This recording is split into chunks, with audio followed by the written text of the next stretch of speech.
There's Heinz Field where the Pittsburgh Steelers play. Now, fired Miami Dolphins head coach Brian Flores is back in the NFL less than 3 weeks after suing the league and 3 teams for alleged racial discrimination in their hiring practices. The Pittsburgh Steelers hired Flores as their senior defensive assistant and linebackers coach.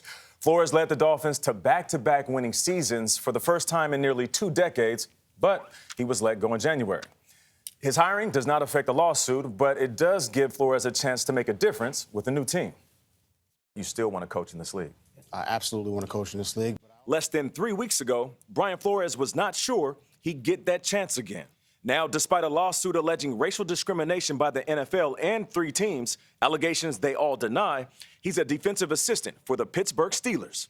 Led by Super Bowl champion Mike Tomlin, the second longest tenured coach in the NFL, and one of 5 minority or biracial head coaches in the league, where about 70% of the players are black. In a statement, Tomlin said, "Brian's resume speaks for itself, and I look forward to him adding his expertise to help our team." This offseason, 9 teams had head coaching vacancies. Flores had interviewed for 3 of them.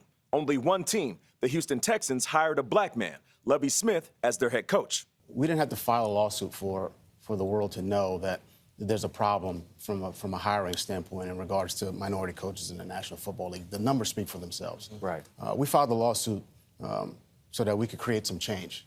In his lawsuit, Flores alleged he was interviewed for coaching vacancies solely to satisfy the NFL's so-called Rooney Rule, which requires teams to interview multiple minority candidates when filling high-level jobs like head coach or general manager. The NFL has insisted Flores' lawsuit is without merit, but is conducting a review of its hiring policies, including the Rooney Rule, named after Dan Rooney, whose family founded and owns the Steelers. Flores admitted his suit could cost him his career and his calling. I understand the risks. And yes, it was a difficult decision, and I went back and forth. And like I said, I love coaching. I do. But this is bigger than that. Now, on a Pittsburgh team in need of a defensive overhaul, Flores has an opportunity to thrive, says the undefeated's Bill Roden. It was a perfect move. Number one, the Steelers were awful defensively. Red, black, or green, suit or no suit, they needed as much defense as they can get. And if there's any franchise that should have come to the rescue, it was Pittsburgh. Because remember, Pittsburgh and the Rooney family came up with the Rooney Rule. So it was perfect that Pittsburgh would be part of the Underground Railroad that would come in and rescue and say, not on our watch. I mean, this guy's a quality head coach. Everybody knows it. And that's Bill keeping it real, Roden. That's what right. He does. Now, Flores' attorneys, they say the lawsuit will continue regardless of his employment status. The NFL has hired former U.S. Attorney General Loretta Lynch to lead its defense. That's an interesting choice, too.